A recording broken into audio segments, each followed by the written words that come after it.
शुभ प्रभात विद्यार्थी मित्रो.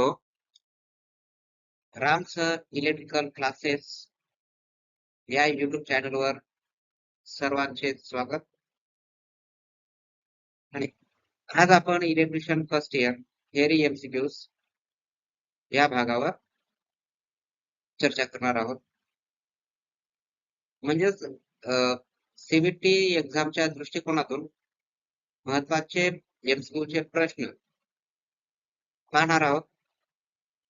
तर चला तर मग कोणत्याही क्षणाचा विलंब न करता तर आपण आपल्या सेशनला स्टार्ट करूया. तर मग आपल्या स्क्रीनवर पहिला प्रश्न, दिलेल्या सर्किट मधील एकूण व्होल्टेज किती आहे? तर पहा विद्यार्थी मित्र, तर आपल्याला ह्या प्रश्नामध्ये एक आकृती दिलेली आहे. या आकृतीचं टोटल व्होल्टेज किती आहे असं प्रश्नामध्ये विचारलेलं आहे. आणि ऑप्शन काय दिलेले आहेत ते पाहूया अगोदर आपण. तर ऑप्शन ए आहे 9 व्होल्ट, ऑप्शन बी आहे 6 व्होल्ट, ऑप्शन सी आहे 7.5 व्होल्ट, ऑप्शन डी आहे 1.5 व्होल्ट. तर मग हा आपल्याला माहिती आहे हा सिरीज जोडलेला आहे का पॅरलल जोडलेला आहे? तर हा कनेक्शन कसला आहे? तर हा पॅरलल आहे. तर मग त्याचं उत्तर काय असू शकेल? सांगा सांगा बरं. हा, बरोबर आहे. तर त्याचं उत्तर असेल 1.5 व्होल्ट. तर पहा मग तुमचं उत्तर बरोबर आहे का नाही? एकदम बरोबर आहे. तर नेक्स्ट क्वेश्चन काय आहे पाहू. जास्त वजन एका ठिकाणाहून दुसऱ्या ठिकाणी हलवण्यासाठी कोणती पद्धत वापरली जाते? म्हणजेच जास्त वजन एका ठिकाणाहून दुसऱ्या ठिकाणी वाहून नेण्यासाठी कोणती पद्धत वापरली जाते? तर ऑप्शन मध्ये दिलेला आहे एक पहिला ऑप्शन आहे विंचेस, म्हणजेच A option winches, B option machine moving platform, C option layers and rollers, D option cranes and slings. म्हणजे ह्याचं उत्तर कोणतं असू शकेल? तर त्याचं उत्तर आहे D option cranes and slings. तर पहा बरं उत्तर आहे का नाही तेच तुमचं तुम्ही सांगितलेलं. बरोबर आहे, एकदम ऍक्युरेट. तर समोरचा प्रश्न ए नंबरचा, कोणत्या प्रकारची लाईट फिटिंग डिझाईन ही कमी चमकदार असते? Option A semi direct lighting प्रकार, ऑप्शन बी डायरेक्ट लाइटनिंग प्रकार, option C semi indirect lighting प्रकार, ऑप्शन डी इनडायरेक्ट लाइटनिंग प्रकार. तर मग ह्यामधील आन्सर कोणता असू शकेल? सांगा बरं पाहू. ठीक आहे, बरोबर आहे. का मग आन्सर काय आहे? बरोबर आहे, सेमी इनडायरेक्ट लाइटनिंग प्रकार. नेक्स्ट क्वेश्चन, बॅटरी चार्जर मध्ये सिलेक्टर स्विचचे कार्य काय आहे? प्रश्न काय आहे? तर बॅटरी चार्जर मध्ये सिलेक्टर स्विचचे कार्य काय आहे? तर ऑप्शन ए चार्जिंग पद्धत निवडणे, ऑप्शन बी चार्जिंग वेळ निवडणे, ऑप्शन सी व्होल्टेज रेंज निवडणे, ऑप्शन डी करंट रेटिंग निवडणे. तर मग ह्याचा काय आन्सर असू शकेल? हा, ठीक आहे, बरोबर आहे. तर त्याचा आन्सर असेल की करंट रेटिंग निवडणे. तर मग चला पाहू तुम्ही सांगितलं आन्सर बरोबर आहे का नाही. एकदम करेक्ट, बरोबर, अतिशय बरोबर. असेच नेक्स्ट क्वेश्चन,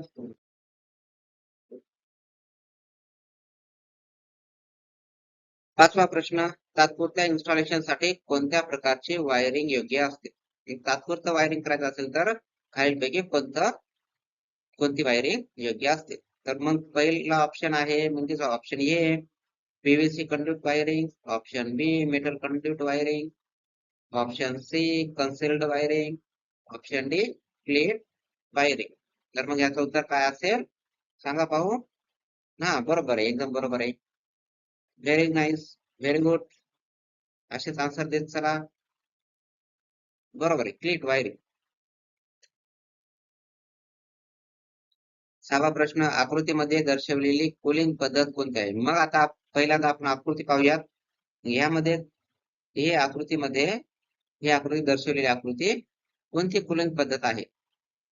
हे आपण कुठे वापरतो? ट्रान्सफॉर्मर मध्ये वापरतो. बरोबर आहे. आकृतीमध्ये दर्शवलेली कूलिंग पद्धत कोणती आहे? सांगा पाहू.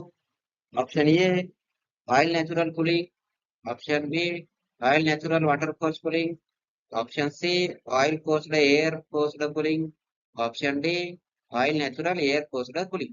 तर मग याचा आन्सर काय असेल? तर ए ऑप्शन असेल ते oil natural cooling. Next question.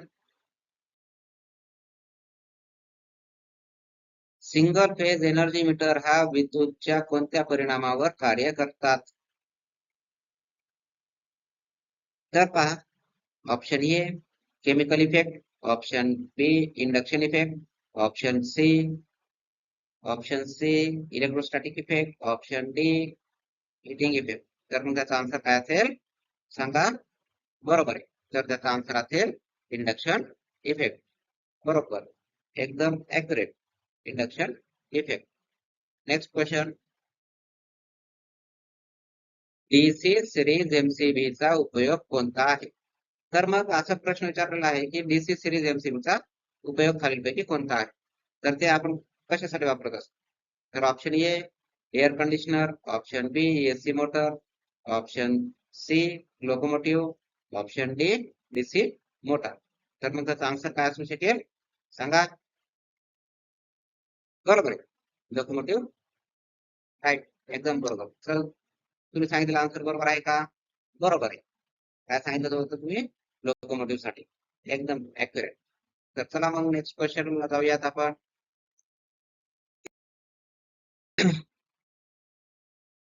जखमी झालेल्या व्यक्तीला रक्त येत असेल तर कोणता प्रथमोपचार करावा लागतो? मग जर एखाद्या व्यक्तीला जर जखम झाली असेल तर ते जखम थांबण्यासाठी आपण पहिल्यांदा कोणता प्रथमोपचार करावा लागेल? तर मग चल पहा. तर ऑप्शन ए जखमेवर पट्टी गुंडाळावे, गुंडाळणे, गुंडाळणे. ऑप्शन बी रक्त येणाऱ्या ठिकाणी दाब देणे, ऑप्शन सी जखम झालेला भाग वर उचलून धरणे, ऑप्शन डी मलम लावणे. तर काय असेल त्याचा आन्सर? तर ते सांगा बरं. एकदम ऍक्युरेट. असेच आन्सर देत चला, मला पण आनंद वाटेल. रक्त येणाऱ्या ठिकाणी दाब देणे. बरोबर. Next question. खालीलपैकी कोणत्या कारणामुळे मुव्हिंग कॉइल मीटरला युनिफॉर्म स्केल असते?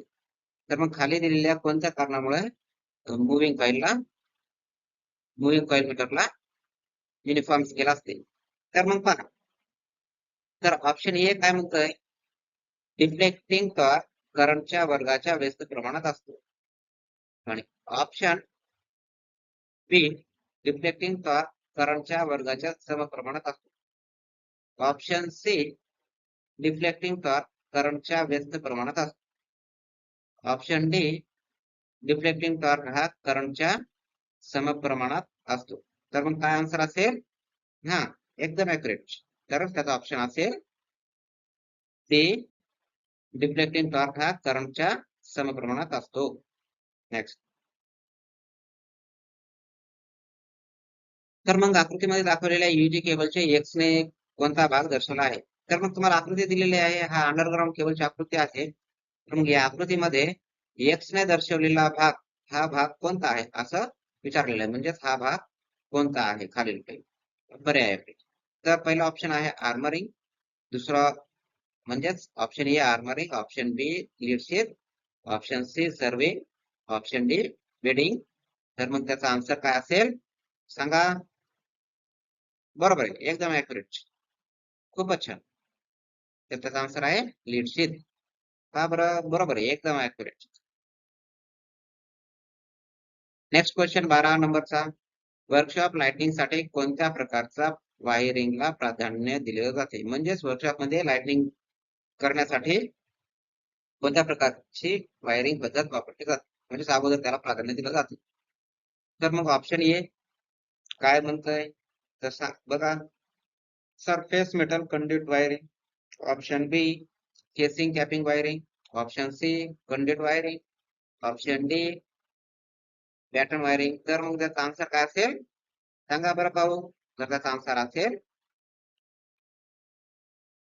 Surface metal conduct wiring. Okay, next question 13 नंबरचा पाहूया.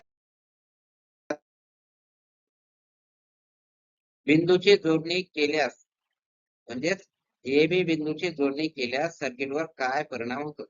म्हणजेच पहा विद्यार्थी मित्र, आपल्याला एक सर्किट दिलेलं आहे, ते कोणत्या पद्धतीने जोडलेलं असेल. हा बरोबर आहे. तर ते कोणत्या पद्धतीने जोडलेलं आहे, तर ते पॅरल पद्धतीने जोडलेले आहेत 3 रेजिस्टन्स. तर मग आपल्याला विचारलेलं आहे की ए इथला ए आणि हा बी, तर याचे हे जर आपण एकत्र जोडलं तर ह्या सर्किटवर, ह्या पूर्ण सर्किटवरती काय परिणाम होईल असं विचारलेलं आहे या प्रश्नात.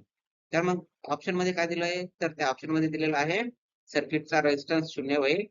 ऑप्शन बी प्रत्येक ब्रँच मधून एकसारखा करंट वाहील म्हणजे प्रवाह वाहील. प्रत्येक ब्रँच मधील करंट हा एकूण सर्किटच्या करंट एवढा असेल. प्रत्येक ब्रँच मधील व्होल्टेज बाहेर पडेल. Option D. ऑप्शन डी काय म्हणतं, प्रत्येक ब्रँच मधील व्होल्टेज बाहेर पडेल.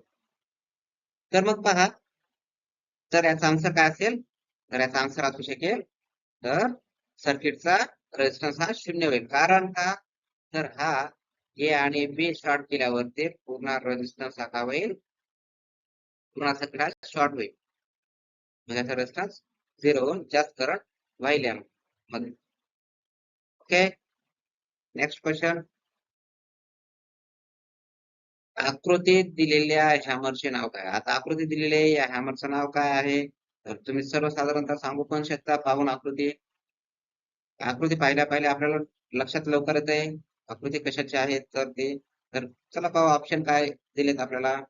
तर ऑप्शन दिलेले आहेत cross hammer, cross pin hammer, claw hammer, option C ball pin hammer, option D straight pin hammer. तर मग याचा आन्सर असेल काय असेल, तर याचा आन्सर आहे claw pin hammer. Next question. Series सर्किटचा उपयोग काय आहे. सिरीज सर्किट कुठे वापरला जातोय थोडक्यात. तर ऑप्शन ए सर्किट मधील फ्यूज, ऑप्शन बी व्होल्टमीटरचे कनेक्शन, ऑप्शन सी घरातील lamps, option D emitter, emitter मधील सेंटर रेजिस्टन्स जोडण्यासाठी. तर मग त्याचा आन्सर काय असेल, तर त्याचा आन्सर असेल काय, तर मग त्याचा आन्सर सर्किट मधील फ्यूज जोडण्यासाठी त्याचा उपयोग केला जातो. बरोबर आहे. सिरीज सर्किटचा गुणधर्म सगळ्यांना माहितीच आहे. 16 नंबरचा प्रश्न. मोठ्या ट्रान्सफॉर्मर मध्ये स्टेप्ड कोर अरेंजमेंट, आपण अरेंजमेंटचे काय फायदे आहे. तर मग स्टेप्ड कोर करण्याचा काय फायदा आहे मोठ्या ट्रान्सफॉर्मर मध्ये. तर मग पहिला ऑप्शन कॉपर लॉस कमी करण्यासाठी, दुसरा बी ऑप्शन कोरची जागा कमी करण्यासाठी, option C eddy current loss कमी करण्यासाठी, ऑप्शन डी हिस्टेरिसिस लॉस कमी करण्यासाठी. तर मग त्याचा आन्सर असा आहे की काय असेल, तर सांगा बा, सांगा पाहू. तर त्याचा आन्सर आहे कॉपर लॉस कमी करण्यासाठी. बरोबर आहे, एकदम ऍक्युरेट. नेक्स्ट. आग विझवण्यामध्ये काय नितळ आहे. तर मग काय नितळ आहे म्हणलं तर smothering in, what is the smothering in extinguishing of fire. What is the smothering in extinguishing of fire.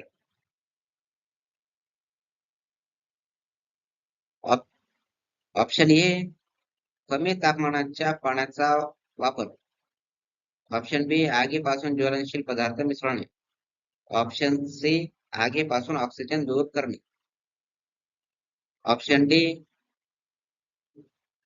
आगीवरती ज्वलनशील पदार्थ मिसळणे. तर मग याचा आन्सर काय असेल सांगा विद्यार्थी मित्र. बरोबर आहे, एकदम बरोबर आहे. तर त्याचा आन्सर आहे आगीपासून ऑक्सिजन दूर करणे. स्मूथरिंगचं कार्यच आहे. Okay,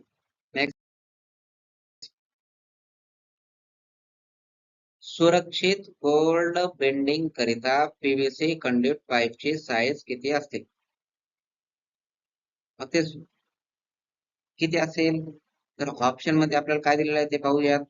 option A 25 millimetre, option B 12 millimetre, option C 50 millimetre, option D 19 millimetre. तर मग त्याचा आन्सर काय असेल? त्याचा आन्सर असेल 25 मिलीमीटर. Next question.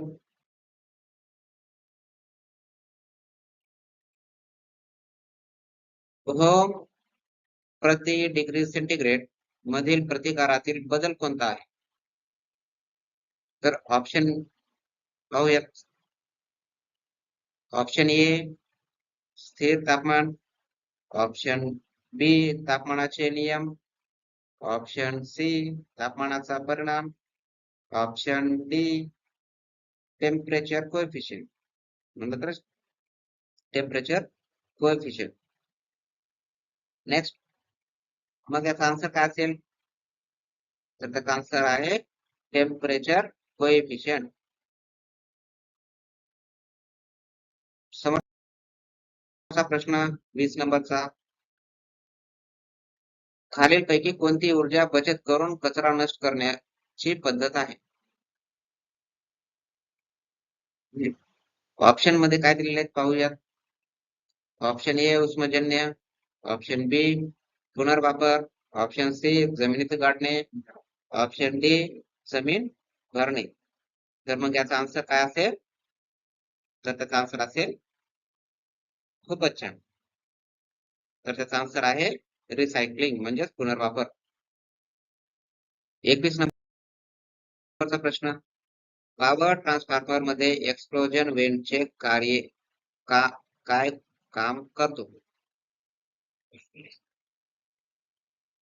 तर काय विचारले याच्यात?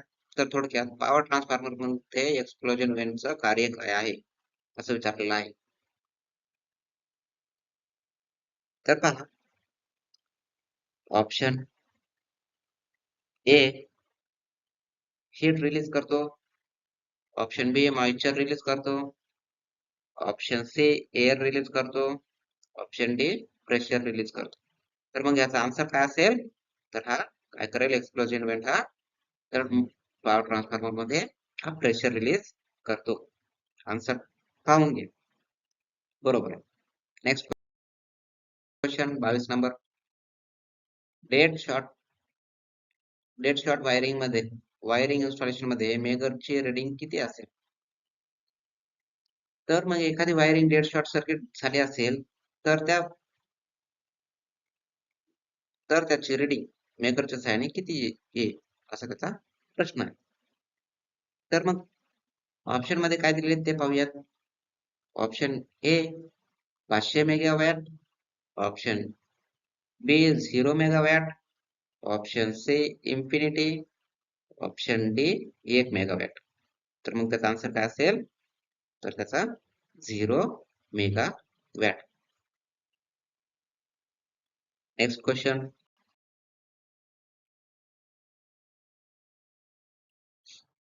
वळण दरम्यान अंतर वाढल्यास अधिष्ठापन प्रभाव काय असेल? म्हणजेच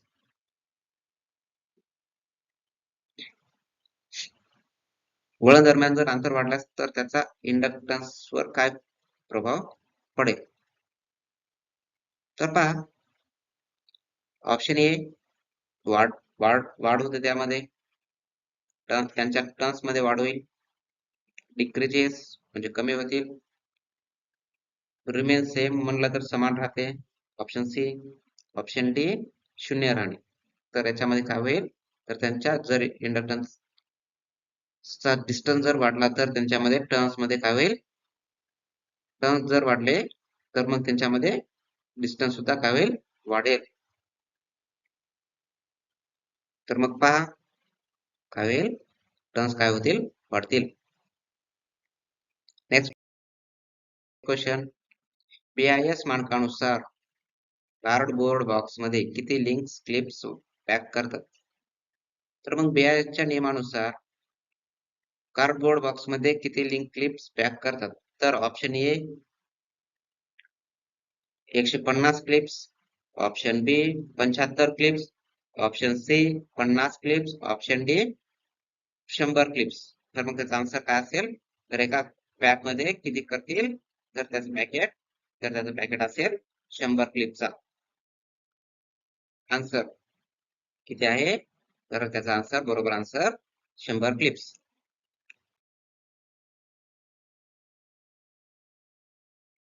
25 नंबरचा प्रश्न, फ्लक्स घनतेचा एसआय युनिट काय आहे?